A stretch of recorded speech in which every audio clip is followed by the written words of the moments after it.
mech player from what I've seen before in the past. So it'll be interesting to see what he comes out with. What are your expectations for this match? Yeah, I can totally agree with what you said about White. His classic move is usually goes straight tech to air, Void Ray, and then switch to Dark Templars. It's his signature move, really. What you also see a lot is sometimes fast expanding with forges out in the little choke point there. However, this is Blistering Sands, and he's also versus Terran, so that's probably why he didn't go with that this time. Looks like he's just going to go straight for Stalkers, or, as you said, one of those basic tech options. He went for his Cybernetics Core. Yeah, he is putting down a second gateway. Yeah, that's what I was going to say. He is putting down a second gateway. And he does have a probe down at the Xel'Naga Tower, so he will have access view to what's going on from, if any push were to come from Strelok's base. And push is going to come indeed, because, you know, those Terran players, they just love to do Marauder pushes. And as we can see, already 2 barracks down, Concussive Shell, Marauder coming out. Ugh, hate Marauder pushes. Yeah, if we look at the productions tab, you can tell Warp Gate is being researched by WhiteRaw right now, or as everyone likes to call him, Duckload, with a Stalker being coming out as well. A second Warp Gate, so he's going looks like he's going with a Warp Gate build. But if you look here, like I thought, he is putting a pylon over here and tucking it in the corner, so it would be interesting to see if he does put that Stargate there, or, I don't know, a Robotics Bay, or a DT, Dark Shrine. So, interesting to see what comes out of that corner. Yeah, interesting note there for Protoss players, I know, because I'm a Protoss player as well. It's always a big question where you should put the pylon right there or down there in the brush. Because if you put it up there, it's easier to hide your tech, but if you put it under the brush, you actually get some sight on the rocks there, so you know if any kind of backdoor is going to come. And you can still tech, but it's more likely to see your tech then. So it's interesting that WhiteRaw chose not to do it under the brush. It looks like actually Strelok's going to do a push. Yeah, that's what I was going to say. He's going to do a push right now with a few Marines and Marauders, and actually I think he's probably going to put a bunker. Yeah, I was gonna wonder there. Although a lot of Marauder pushes actually just put an SCV up front, and that's what he's gonna do. Let it tank some damage, scout ahead, make sure the way's safe. Oh, and all his forces are gonna. Oh, a little bit of misclick in there maybe by Mount. Nope, he just decides to take his SCV there. Not quite push out yet. Scout around, look for any hidden tech. 3 Stalkers are up. So that push would have been probably defended just barely against. But WhiteRaw has Warp Gates at times 4 now. 4 gating. Very effective way to push back the forces. But here comes a nice battle. Love that proxy pylon by the Xel'Naga Tower. Indeed. Proxy pyloning is always good to see.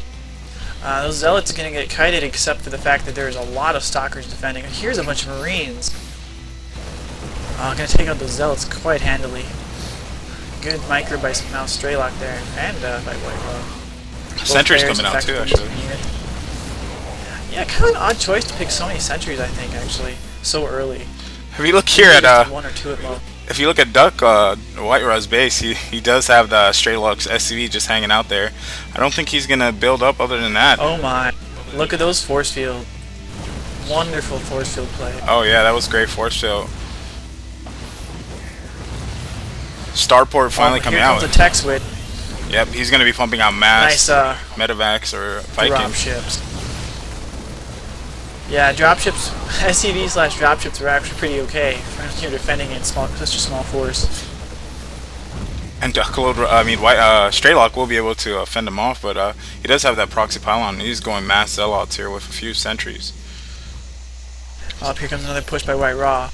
He's gonna just take the advantage he got and try and hold on to it as hard as he can.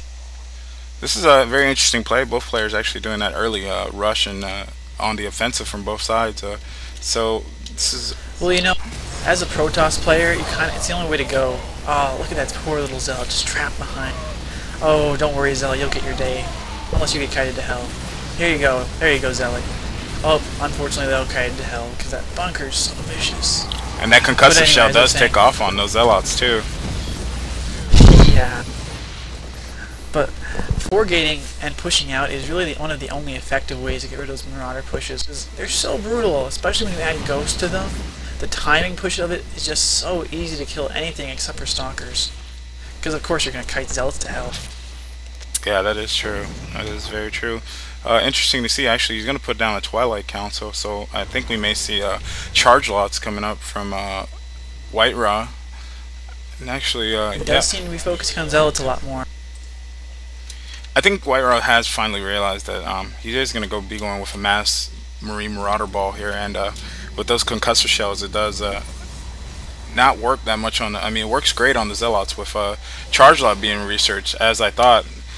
It'll actually help out, and actually a High Templar Templar Archive is going to be, so we will see High Templars coming out. Interesting to note though, Stalkers and Zealots are both actually very easily countered without upgrades versus a full medevac for full M3 army. Because look at that, they've got extra HP, they've got stim pack, so Marine DPS is actually higher than a Stalker army of same size. So the only way to get around that is in fact charge lots, because charge lots are in fact the better way to get DPS against such smaller armies. Yeah, and I think WhiteRaw does know he's going to be making a push right now, so he is going to try to build up his forces. Look at that though. High Templar Archive, yes. Gonna see some Size Storm in action. He doesn't have enough resources though to research it yet. Yeah, but once his whole strategy now is just if he can hold on. He's got charge doing upgrading, and it's almost done, but is it gonna be in time? Oh, it's close. Here comes the push. Oh, but look at that! Wonderful, wonderful play by WhiteRavs High Templar, feedbacking that poor medevac to death. No energy for you, Mr. Medevac. And with that, actually, he withheld that army just long enough, so charge lot is finally done in. But look at Strelok's base. You can tell he is building a Ghost Academy right now, actually. So we will be seeing some EMPs. Oh, actually, and he is expanding. Actually, building that command center right now. It'd be interesting to see if he goes with orbital command right now. Alright everyone, you guys know who this is. This is Lanier, and I am bringing to you another StarCraft cast between two great well-known players. This is going to be WhiteRavs, aka WhiteRavs, which everyone knows being one of the top Protoss players out there. And he will be playing against Strelok, who has joined, I guess, a team called Mouse. Today I am being joined by the other Team Arena commentator. His name is Mr. Namshub. There you go, Mr. Namshub. Here's your intro. Alright, hi guys. I'm Namshub, name's my name. And yeah, as you said earlier, this is Mao's Strelok instead of just Strelok. And as a quick note, Duckload/WhiteRaw is actually Mao's WhiteRaw now. They both are teammates. I guess WhiteRaw did change his name yet again. I guess he was getting a lot of flames from people why he was naming himself Duckload. And also because he did join this team of Mao's. I guess it being a European team. I have not done much research on it yet. He's still on the team, I believe. It's just the Duckload Raw thing. That could be a whole session in itself, really. Yeah, it was very hilarious to find out when he had to change his name at the beginning of the release of StarCraft to Duckload. Anyway, what do you think is going to happen in this match? Both players have done a very basic build so far, just doing basic expand to, not expand, basic gateway barracks.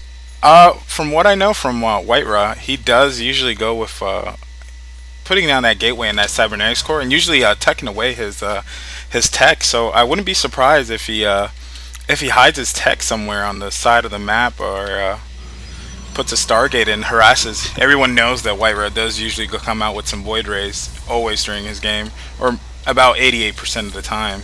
So it'd be interesting to see what WhiteRaw does against Strelok. As far as Strelok, I don't know. Strelok being a